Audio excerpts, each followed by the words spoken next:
बस बहुत अच्छा लग रहा है कि आप सब यहाँ आए हैं पहली बार, और मुझे बेहद खुशी है। नमस्ते और आदाब कहते हैं, मैंने सत श्री अकाल निकाली, सॉरी, सत श्री अकाल। तो बहुत अच्छा लग रहा है मुझे आकर, जोश दिख रहा है, और जिस तरह से आवभगत कर रहे हैं सब लोग, आशीर्वाद दे रहे हैं, इतने प्यार से मिल रहे हैं, अच्छा माहौल लग रहा है। और ये भी उससे ये भी जाहिर हो रहा है कि कितने परेशान थे शायद गुरुग्राम वाले, इसलिए वो मुझे भी देखकर इतने खुश हो रहे हैं कि अरे राजबब्बर जी के यहाँ से कोई आया। तो बस यहाँ हम हैं और यही काम करने आए हैं, आप सबसे मिलने आए हैं, और अब हमसे जो बन पड़ेगा अगले 15 दिन जी तोड़ मेहनत करेंगे, जहाँ भी पहुँच सकते हैं। जैसे अभी आपने सुना उमेश जी ने कहा, धुआंधार, बिल्कुल धुआंधार तरीके से काम करेंगे, प्रचार करेंगे और अपनी तरफ से हर गली हर घर तक पहुंचने की कोशिश करेंगे। आप जो भी मुझसे पूछना चाहते हैं ज़रूर पूछिए। आपकी बहन हूँ, यहाँ आई हूँ और हाथ जोड़कर विनती करने आई हूँ कि इस बार ये बदलाव लाइए, अपने शहर के लिए लाइए, धर्म से ऊपर उठकर हम एक बार सोचें अपने शहर के लिए, अपने लोगों के लिए। धन्यवाद जी। आप जान मैदान में हैं, महज 2 ही हफ्ते बचे हैं अब इलेक्शन में, क्या कुछ मुद्दे आपको अभी तक समझ में आएगा प्रोग्राम में? भाई हम यहाँ ज़्यादा से ज़्यादा लोगों से मिलने की कोशिश कर रहे हैं, डोर टू डोर भी जा रहे हैं, सभाएं भी कर रहे हैं, नुक्कड़ सभा भी कर रहे हैं, और जो समझ में आ रहा है वो ये है कि परेशान है लोग, बदलाव चाह रहे हैं लोग। गंदगी इतनी है शहर में, पानी का पीने का पानी नहीं है ढंग का, हॉस्पिटल नहीं है, एंड जितना डेवलपमेंट और जितना रोडवेज जो सब करना था वो सब ये मल्टीनेशनल्स जहाँ हैं वहाँ कर दिया है। मतलब उससे परे हटके है ही नहीं कुछ। जहाँ बड़ी बड़ी बिल्डिंग्स हैं सिर्फ वहाँ पे आप फैसिलिटीज़ देखेंगे, वहाँ भी पानी की कमी है, वहाँ भी प्रॉब्लम्स हैं।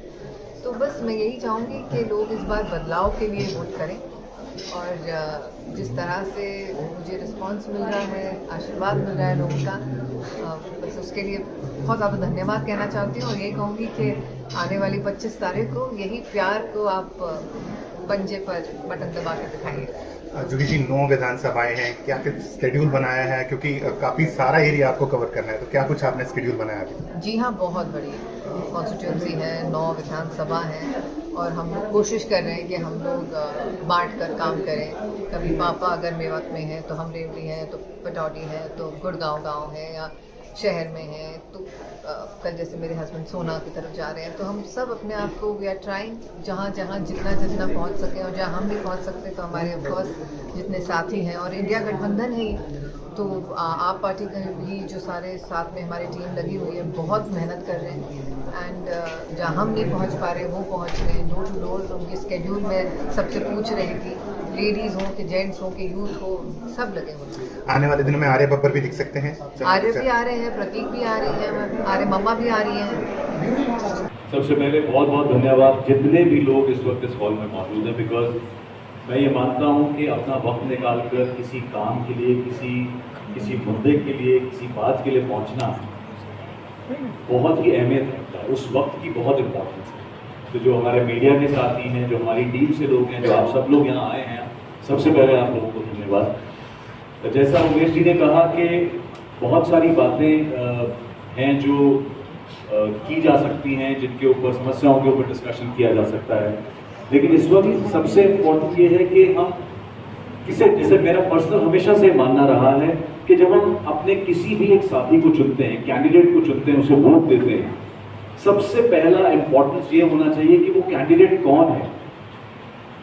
मेरा ये मानना रहा है कि आप पहले उस कैंडिडेट को चुने जिस आदमी ने पिछले इतने सालों से, अगर वो एक पब्लिक जिंदगी में रहें, राजनीतिक जिंदगी में रहें, तो उनके क्या काम रहे।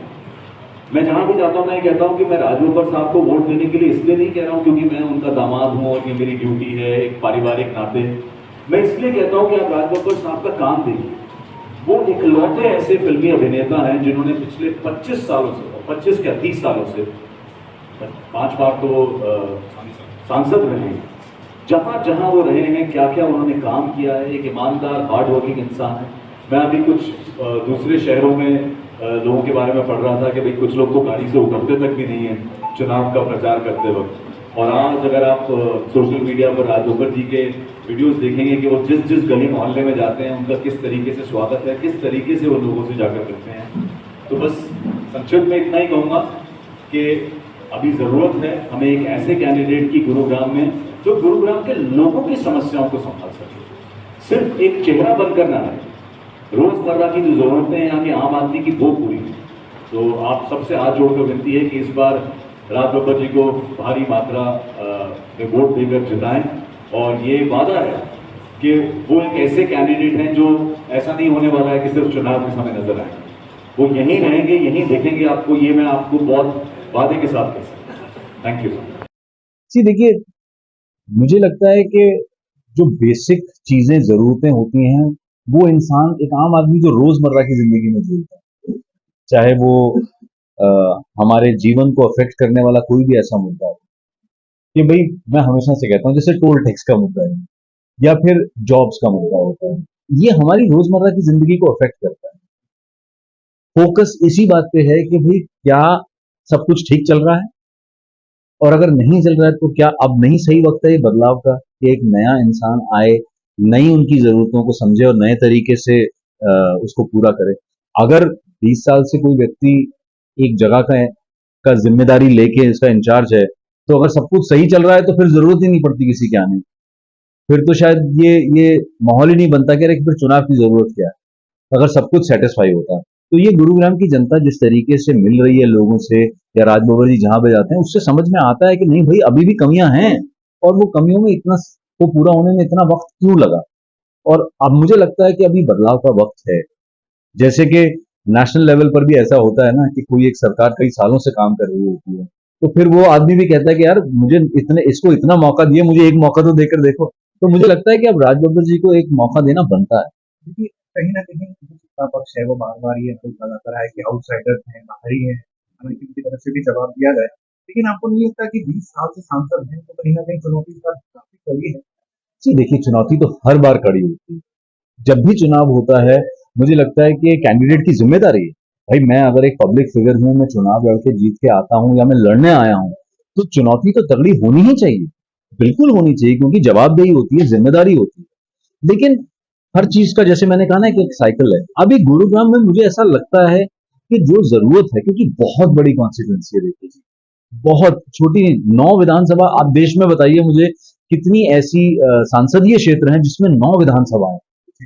तो इतनी सारी जगह को कवर करने के लिए अगर एक आदमी 20 साल से काम कर रहा है, तो आपको नहीं लगता कि अब किसी और को भी मौका मिलना चाहिए उन समस्याओं को सुलझाने का? वो तो जनता देश की बताएगी, जब वोट देने जाएगी तो उसे पता है कि भैया बदलाव की जरूरत है या नहीं है। लेकिन हमें जो बातचीत जिसमें हम पब्लिक में जाकर मिलते हैं, तो पता चलता है कि नहीं यार, अब वक्त है कि बदलाव का।